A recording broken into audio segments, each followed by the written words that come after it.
I wanna Vivac with you. This is Stay Rad Wine Blog TV. Hit it.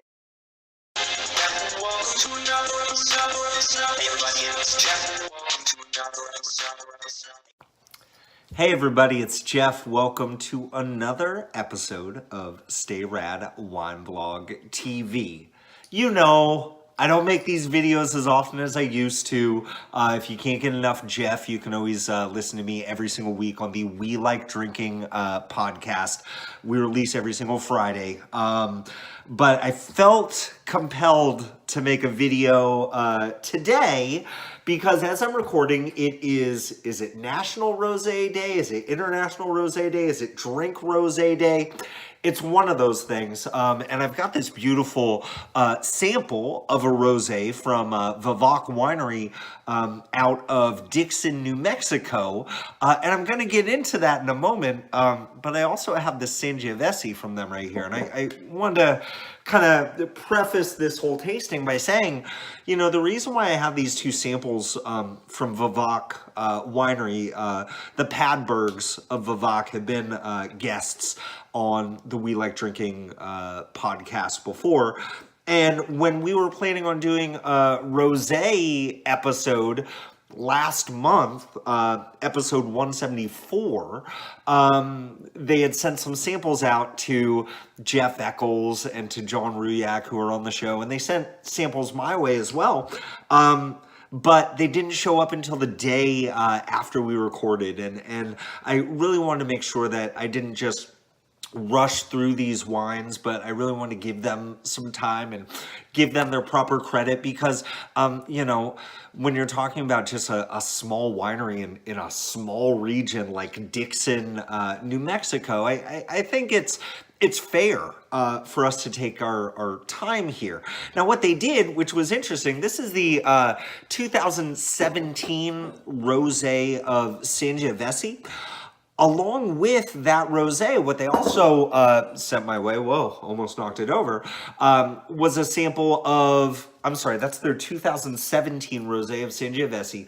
This is their 2016 Sangiovese. So essentially the same grapes, same vineyard, same producer, just two different options for you. Both of these are $16. And what I wanted to do, normally, you know, you're going to work your way from light to dark and in color and light to heavy in terms of profile.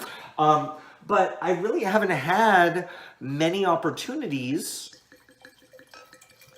to taste the exact grape in two different forms. And I'm, you know, I think one thing with rosé is I think a lot of times we drink rosé without really thinking much about the variety. And so what I'm going to do here, I'm actually cooking dinner. So usually I'll kind of look back at my timer every once in a while.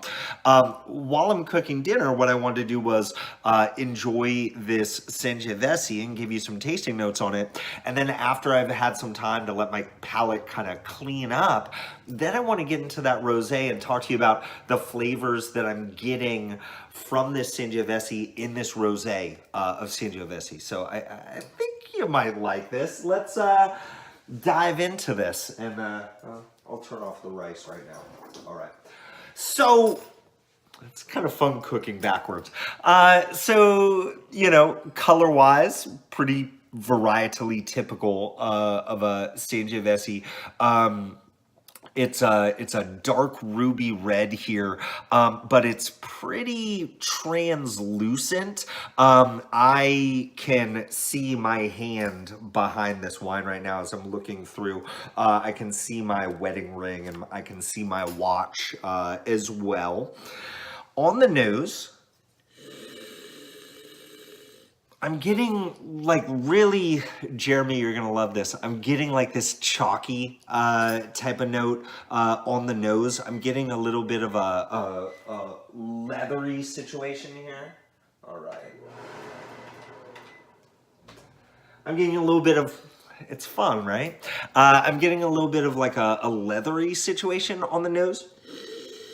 I'm getting like some nice, and typically when I think about Sangiovese, I think about there's usually a lot of cherry tones.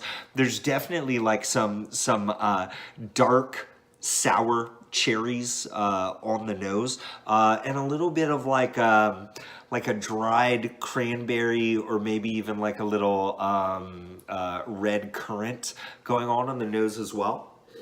And on the palate,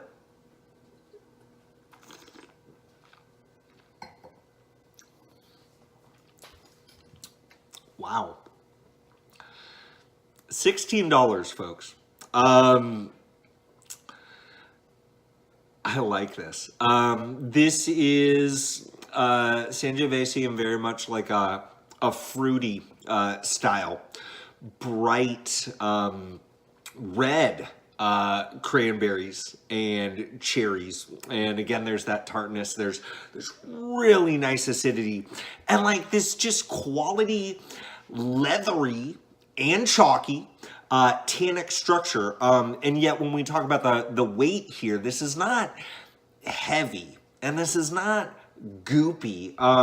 This finishes nice and clean. This is a fruity yet acid-driven Sangiovese here, and this is very tasty. So I tell you what I'm going to do. I'm going to continue to enjoy this. I'll probably top this glass up just a little bit. I'm going to enjoy this while I continue to cook. I'm doing like a lamb curry right now. And then after I prepare the meal before I eat it, I'll get into this Rosé of Sangiovese and see if we're getting a lot of the same flavors there. I'm excited. Are you excited? All right, I'll see you in a few. And I'm back. So now that I have made my lamb curry, and I'm excited to get into that in a little bit, and I've tried this beautiful Sangiovese from Vivac winery in Dixon, New Mexico. 16 bucks. That's great. And I'm feeling pretty familiar with the flavors of their Sangiovese. I've got, you know, some more poured just in case. It's time for me to get into their 2017 Rosé of Sangiovese. And let's, you know, see how this Rosé is doing. Let's see how the flavors of that grape, from the same winery, from the same region, from the same winemaker, let's see how those flavors translate over. So a really nice copper color, maybe a light salmon, depending on your angle and depending on how that light is shining through. I would say more copper than salmon, which I think is a pretty awesome color. As I get my nose into this glass. Wow, isn't that fun, right? So the first thing I'm getting here is loads of melon, ripe melon, honeydew melon, cantaloupe melon. You could make an argument for like some watermelon rind in there as well. And this nice like rocky minerality on the nose, whereas the regular Sangiovese, the traditional Sangiovese, was more chalky. This is more rocky and gravelly. And on the palate,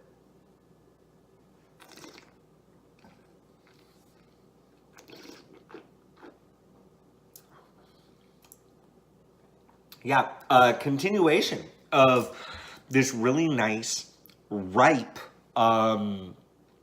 cantaloupe melon and honeydew and watermelon rind. There is a nice sour note that is there. One could make an argument that it's kind of sour cherry-like. You could. I think it's more of like a cranberry flavor as well. And again, just this really nice acid, and finishes, while it's a fruity style, finishes very dry on the palate as well. Both of these wines are just super fruit friendly. It's interesting to see how that flavor profile transitions, from very much these dark and tart red fruits, mainly cherry in that traditional Sangiovese, how we're getting more of like this really ripe and sour melon on the rosé. Really $16 for each of these. This is something that you could do at home if Vivac ships to you, and they probably do. So check out their website. Just Google Vivac Winery and see if you can do this little experiment yourself. Thank you so much to the fine folks at Vivac for sending this my way. I was really jealous of Jeff and John when we were recording episode 174 of the podcast, how they were enjoying this rosé, and I see why they were enjoying it so much. I'm actually kind of excited to go back and listen to that episode again and see if our palates are jiving here, because I didn't write down their notes, and it's been almost a month since that episode was released, so I think that'll be kind of fun too. Either way, I think both of these are going to go great with that curry I got sitting over in the other room. Sorry, you're going to have to see me talk with my mouth full another time because I'm hungry. But anyways, thank you so much for watching. Again, please listen up every week on the We Like Drinking podcast. We have a lot of fun over there. We're available on iTunes or Apple Podcasts, whatever podcatcher app you use, we are there. And until next time, everybody, stay rad. Stay rad, wine blog. Stay rad, wine blog. Stay rad, wine blog. Stay rad, wineblog.com.